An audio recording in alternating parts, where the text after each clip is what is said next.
In this video, we will be flipping through the pages of the book titled Supreme Personality by Dr. Delmer Eugene Croft, published in 1915 by the New Haven Printing Company.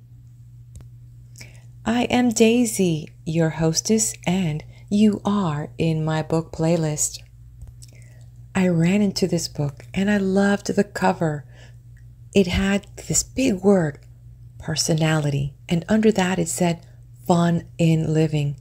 Wow, fun in living. What a concept. So many of us are in such a rat race. We get on that hamster wheel and we spin and we spin and we spin. And we spin our years away. And it's only in the end that we try to grab to every little bit that's left, to laugh, to love, to find the joy, to the fun in living. My goodness. So I'm really excited about this. Let's see what this author is going to introduce to us. And if you are new to my channel, welcome. I'm so glad you found me, and to my Fortune community, welcome back. All right. So if you would like to just jump into the book, please do go to the description and hit that timestamp. Otherwise, if you'd like to learn a little bit about this author, stay with me for just a spell. Delmer Eugene Croft was born on July 27, 1864 in Innisburg, Vermont, United States. He had a Bachelor of Science degree out of the University of Vermont and completed Pond's course in theology.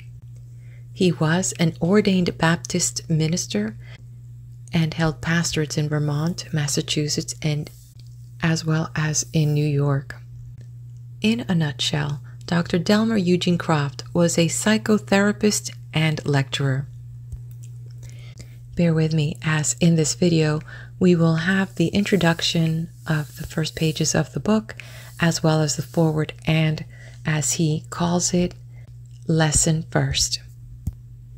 Let's get started. The front cover of the book has the following: Supreme Personality, Fun in Living, a Doubt, Fear, and Worry Cure. If you are not grander and handsomer at 80 than at 18, your spiritual, mental, and physical cash register has been out of working order more than 50 years. You can worry yourself a big lot, but you can't build a happy home on the lot. Thought waves will make you a world builder.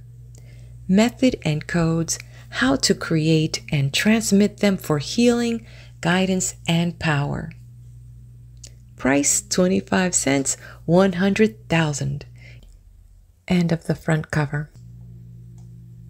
If your religion makes you miserable, change it for a happy philosophy. If you catch the gleam of a possibility today that seems too good to be true, grasp it, believe it, endeavor towards it, and tomorrow it will be true. Dr. Delmer Eugene Croft, psychotherapist and lecturer.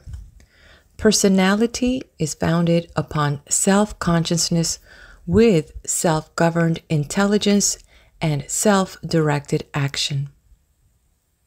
The purpose of this course of lessons is to kill doubt, fear, and worry, cure the habit of growing old, develop your limitless psychic, mental, and bodily forces, bring you back to nature, renew your cosmos, and help you lay a pipeline to the powerhouse of the universe to supply forever your supreme capacities.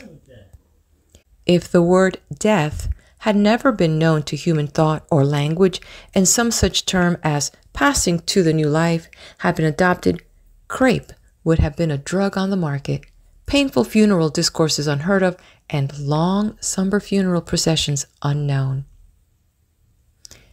Thousands of human lives are blasted by negative goodness. A little country boy whose mother everlastingly nagged him about being good, but whose father was ever telling him about the beautiful things in the city, ended his prayer with this: "Oh God, make me such a good boy that when I die, I can go to New York."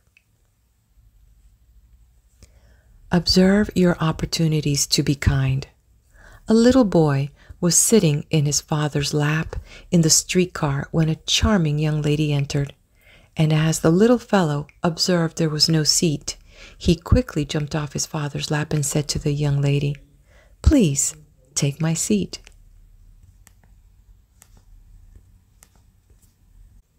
It is not wealth or position that gives health and happiness. A mighty emperor was stricken with a malady. His court physicians gave him up to die. He called in his magicians, and they told him if he would wear the shirt of a happy man, he would recover. He ordered his kingdom searched for a happy man. They found him up in the silent mountains, but alas, he had no shirt. No, Satan did not bring the temptation to Eve instead of Adam, because woman was a weaker and man a superior being. He brought the temptation to Eve because a woman isn't afraid of the devil. If he had brought it to Adam, he would have been running yet. Some people are so stupid in passive goodness that their whole life wouldn't fill 3 feet of a moving picture reel. Dedication. This book is greatly dedicated to the kindly memory of 2 eminent physicians long since gone from this earth plane, who professionally observed my 4th physical eclipse by rheumatic fever, and who hopefully assured me, as I flirted weakly from the shadow, that I could never pass through it again. When I received their bills, I was sure I could not. The author. If you are a self-made man, don't say too much about it. Someone may suspect you loafed on the job and tell the union. Prayer should always prepare you for action. For example, little Willie was saying his prayer, and his sister, seeing his pink toes sticking out from under his nightie, tickled them. Willie grew red in the face and suddenly exclaimed, "Oh God, excuse me a minute while I get up and knock the stuffing out of Susie." The foreword. Life is self-realization. Every birth is divine. We are born anew every morning. My wish is that you may catch the gleam, be freed from limitations, and enter upon your boundless possibilities. Your endowments are so rich and rare. There is no other person in the world just like you.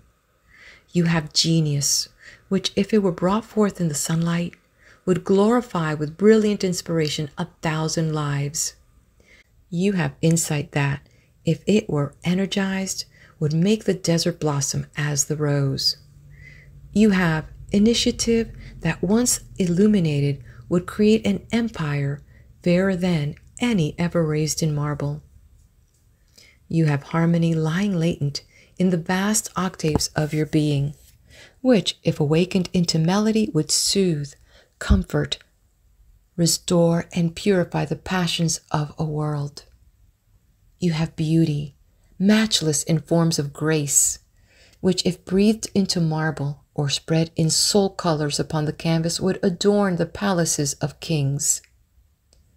You have thoughts, which, if given expression, would burn and shine through countless ages and bear their messages of hope and power to fainting multitudes. To bring you into the throne room of your being, that you may awaken in self-realization, is why I have prepared this course of lessons. Should you give 5 minutes a day to them, in a year you will know the joy there is in life, in power, and in service. The author. Supreme personality. Your psychic nature possesses limitless power and possibilities which you may have as life realities. Lesson first. Supreme control of conditions. Conditions are thought made. Change your thought and you will change your condition. To agonize and struggle in a bad condition is like struggling in quicksand. You get in deeper. Tell your bad conditions to another and you multiply them. If the heavens are falling and the earth is slipping under your feet, grab a big Turkish towel, walk briskly into the supreme sanctuary of the body, the bathroom, take a thorough saltwater bath with a few drops of perfume in it to awaken your self-respect. Then, in a quiet, darkened room, take a good sleep of 10 to 15 hours. Then rise and eat slowly, quietly, and happily some nourishing food. God himself could do nothing with Elijah until he had given him a long sleep and a good meal. Then Elijah went forth and crowned a king, appointed a prophet, established a kingdom, and rode home in chariots of fire. Once you make a start, the world is at your command. Let go of the past. Stop the foolish thinking that conditions hold you. It is you holding on to conditions. Quit your self-pity, blaming others, and saying you are the victim of circumstances. Stop whining and begin singing. Then will your feet be loosed from the stocks and iron gates upon outward before you. Look away from yourself. Is your will asleep at the wheel? Awake it. See if you are sailing or drifting. Set the compass of your mind to new thoughts, fresh purposes, selfless desires. Fill your sails with boundless hope and let your daily voyage spell service in a big way. You are not a chip on the river of life. You are a supreme master in a universe of facts. You think you are stuck in the harbor mud, but it is only that the tide is out. Command your will to put up the sails. God will send you wind and tide to bear you out of the stale, sordid mental and bodily conditions you are living in. Give you wider horizon and a limitless ocean of experience. If anybody does not wish to sail with you, leave them on the shore. Let go of your past. Break away from conditions that hold you in slavery. Seek new scenery. Form new surroundings. Begin a new supreme life. Keep your body supreme. Go back to nature. Be a fine animal. Get into the sunshine, the silent woods, the open fields. Magnetize your body by walking through the dew barefooted, by sleeping on the grass, or half buried in the sand. Tuberculosis, rheumatism, insomnia are unknown to wild animals. Our bodies are sick and weak because we have denatured ourselves. Make friends of the wild animals. They will teach you how to keep well. They have not a single case of nervous prostration in all their vast forest home. Learn to relax. Drop your tension and you check confusion. Stop a few minutes sometimes in the day and quiet your nerves. Rest your muscles, calm your senses, soothe your thoughts somewhere in the sunshine or under the shade of an old apple tree. Eat simply, slowly, nuts, dates, cereals, fruits. Drink abundantly of water between meals. Dress less somber. Study your personal appearance. Give it harmony. Keep your body well groomed. A bath and haircut will change the outlook of life. Quit habits that weaken the body. Never talk about your bodily weakness, illness, or condition, nor listen to those of others. Criticize your body and it will fail you. Praise your body and it will serve you. Take air baths, cold water plunges, or cold water sponges every morning. Fix your mind upon having a sound and energized body, and you will attract it. Exercise, walk, run, play, work, and learn to rest. Change your habits of living. Cut out the grouch. Stop nagging. You're sour because pores are stopped up. Get a bucksaw and take a sweat. You're morbidly blue because your solar plexus has gone to sleep. Give it a half an hour of internal vibration. Don't knock the weather. Like it. Get into it. To put iron into your blood. Plunge into a storm. It will act as a tonic on your spirit. A dip in the ocean will add magnetism to your body.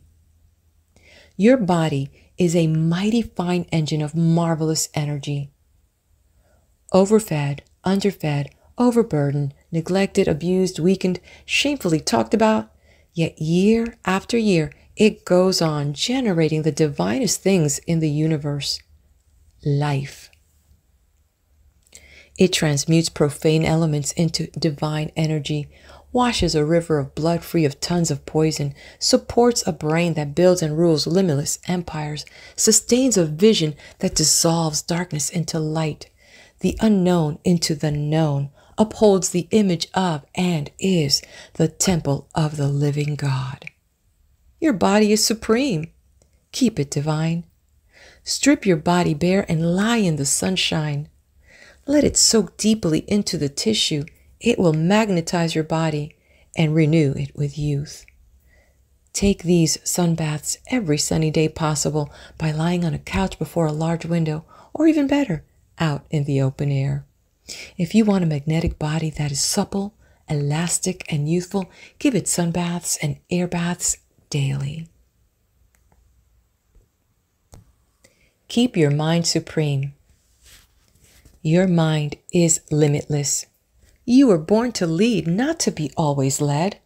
Think for yourself. Do your own planning. Make new plans. Train your mind to think alone. Misery is rust on a mind that has stopped working. Train your mind to delight people. Don't follow the crowd, but step softly among human hearts. Train your mind to think big. Expand your mind until it encircles the universe. Stop fussing over little things, over useless people, and fill your mind with new ideals and fresh purpose. Stop wailing over flowers that will never blossom on the north side of your house. Go around to the south side and make a new garden. You have a temperament that is likely to be misunderstood. That's fine. So did Savonarola, Columbus, Galileo, Luther, Whitefield, Emerson, Lincoln, and Christ. 7 cities fought for Homer, dead, through whose streets the living Homer begged his bread. The reputation of Christ was just the opposite of his character. These stood thinking their brave thoughts on the horizon where truth asks you to stand. You are better than you think, or as good. You are the sum total of your thinking. Build thought palaces, not mud huts. Create, originate, produce new ideas. Beware of dead monotony. It kills the brain. Unfetter your thoughts from notions, prejudices, and limitations. Think well of yourself. Think well of what you have. Think well of what you do. Think invincibly. Think persistently. Think with unflinching resolve. Concentration is getting at a thing, thinking it, planning it, preparing for it, working on it, doing it. Your conditions, mental, physical, financial, are thought made. Fill your mind with different thoughts and you will have different conditions. Thought gathers around you the things you want. When you stop thinking of them, they pass away. Thoughts are seeds. They produce after their kind. A little thought will shake off useless conditions and confused environment. Think some fun into your daily events. Don't be over-serious. It breeds disease germs, just as anger and hate thoughts induce cancer, tumor, and liver troubles.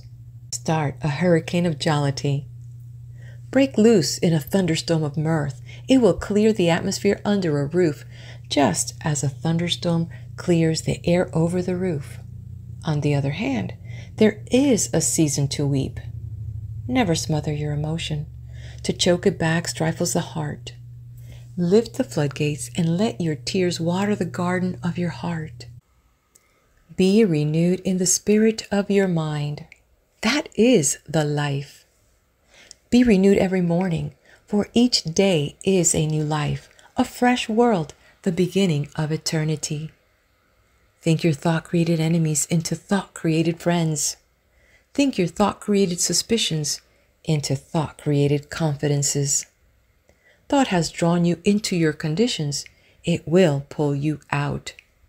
Your soul, your mind, your body cannot become ugly, useless, imprisoned so long as you think supreme harmony, dominion, and love.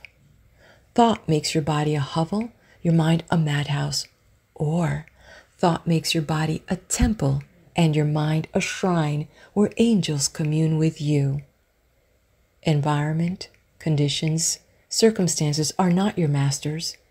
They are materials out of which thought makes the beautiful mosaics of character. Light the candle of a new thought and diligently sweep every corner of your mind, and you shall find the rare treasure, happiness. Put fun into your thinking. Do not take yourself so serious. Put the red blood of mirth into your daily thinking. Keep your will supreme. Your will is divine energy. Therefore, it is a supreme power. Christ said, "Be it unto thee even as thou wilt." It is inertia that suffers. Fate, fear, and doubt are children of the imagination. The power of the will dissolves them into mist.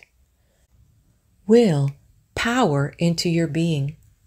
Will power into your work. Will power into your ambitions. Will power into your expressions. Will power into your words. And you shall be a fellow workman with God, a master builder that needeth not to be ashamed. Your will gives infinite clearness, infinite strength, infinite ideals, infinite aspirations for infinite realities.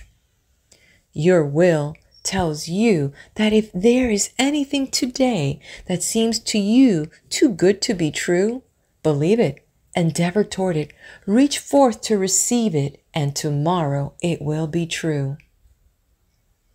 Will is the engine in the depths of the ship that drives it through the buffering waves and storm to the distant harbor.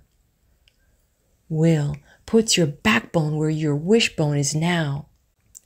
Will puts iron into your blood, tightens up your vertebrae, and makes you a self-starter.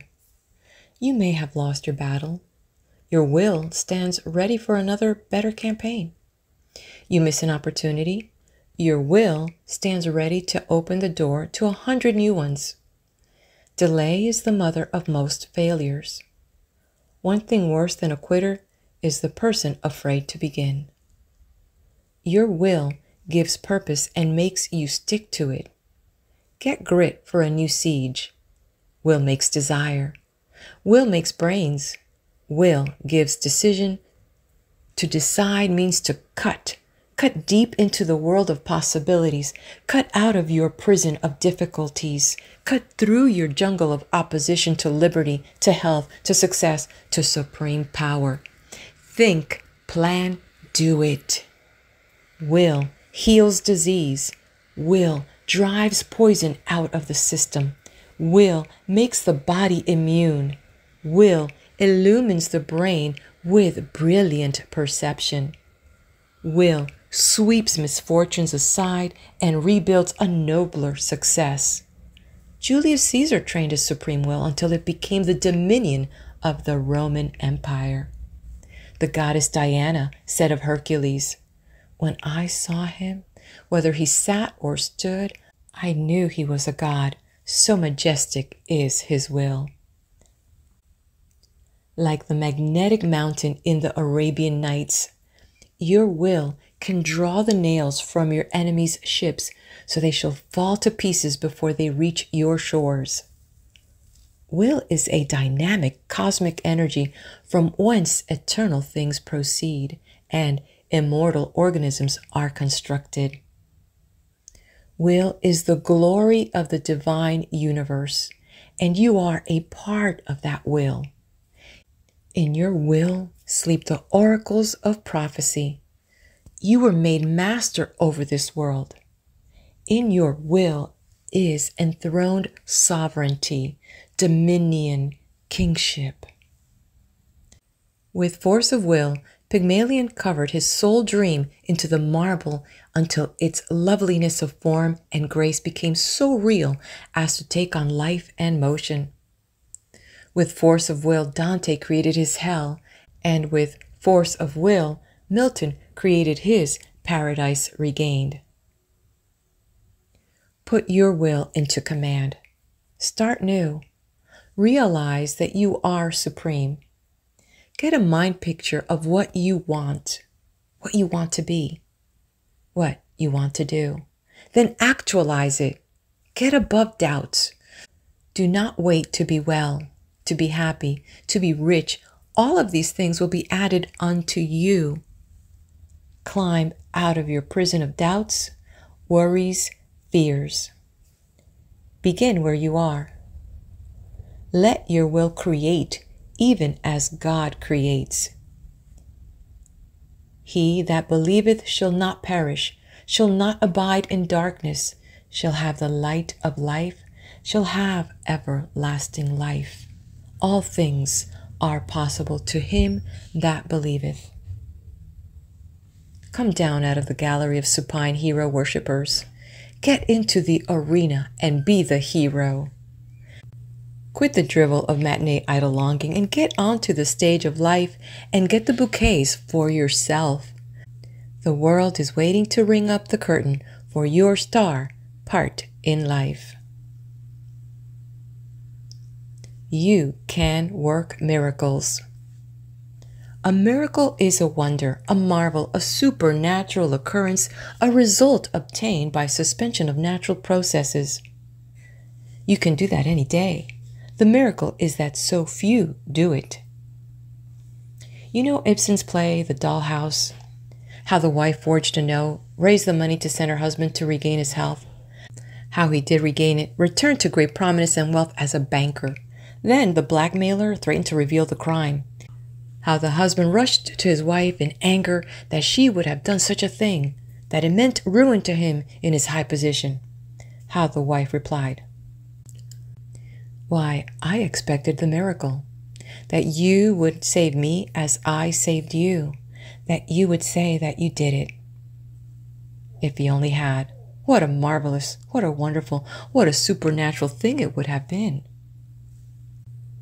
Christ made whole and useful a withered hand. People say, "Oh, that I could do so wonderful a thing." Well, why don't you? See the withered hands around you, a young woman with a beautiful voice, but no means to cultivate it. You have 1,000 or so in the bank. You can save that voice to a world that needs song. A young man with a fine mind, helpless to go through college, you have means to give that mind to a world in power and usefulness. The natural thing is for you not to do it. The supernatural, the miracle, is that you are divine enough to do it. A man, a woman, is forsaken, friendless, cruelly judged by the world. their goodness blasted, their spirit crushed, their hearts bleeding, their lives made useless, withered. The natural thing is to avoid such, stand aloof, be quite scornfully indifferent. The miracle would happen if you went to them, lifted them up, restored them to society. I have said, avoid useless people. I mean selfish, lazy, purposeless, aimless people. Sir Humphrey Davy worked a miracle when he took the boy Faraday out of a stable loft and gave him a chance to cultivate his genius. The Sistine Chapel is Angelo's miracle. When the band of the deck of the Titanic, under the pale light of the morning stars, played "Nearer, my God, to Thee," to give hope and strength to men and women struggling to be saved, each player, as the voice of his melody was forever hushed behind the shining emerald gates in the crystal tomb of the sea, went down crowned with the glory of a selfless miracle. The natural thing would have been for them to have frantically fought to save themselves. What superb opportunities to work miracles have passed you? What magnificent possibilities are still right before you? The cripple is always at your gate, beautiful. Are you divine enough, wonderful enough, marvelous enough, supernatural enough to say, "Such as I have, give I unto thee"? Do it quickly, do it, and you shall know daily the joy of hearing the Father say, "This is my Son, in whom I am well pleased." Quotes by the author. If there is any one person on this earth to whom I take off my hat and wait until they safely pass, it is a school teacher. The most obscure teacher, back in the country hills, unknown, unthought of, unpraised, but with loving patience unfolding the secrets of knowledge to little frowsy-headed boys and girls, can look into her mirror at evening and behold the face of an angel. Flowers cast their wealth upon the vacant air, and rich fathers oft cast their wealth upon the vacant air. Some people are so sensitive that if you call them honey, they will break out with the hives the next morning. Do not divorce your husband because he has cold feet. Perhaps he got them since you were married. Christ stopped every funeral that came his way and sent the mourners home singing. Funeral sermons were too sad for him to preach. Every sick room he entered became a health resort. He made graveyards unpopular.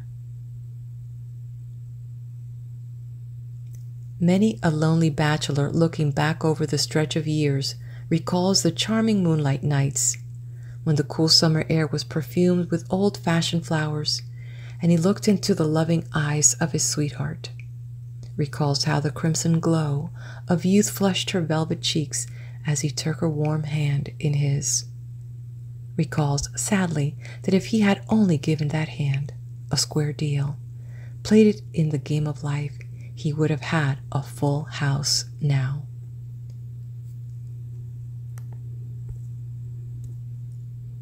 Would you like to become young?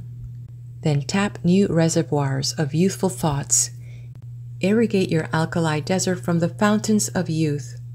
Become youthfully active in some new field of work. Vanderbilt added 100 million to his fortune after he was 80. Wordsworth earned the laureateship at 73.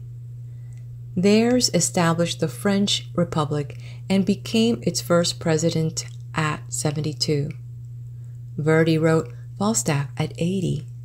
Sir Walter Scott was $600,000 in debt when he was 55, but through his own efforts he paid all and made himself a lasting name.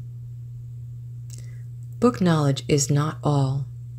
A wealthy, fond father, fearing his son would be contaminated by college life, had him educated at home. He was 21. He took him to ride through the streets of the city. They passed a female seminary just as the doors opened and a crowd of young women came out.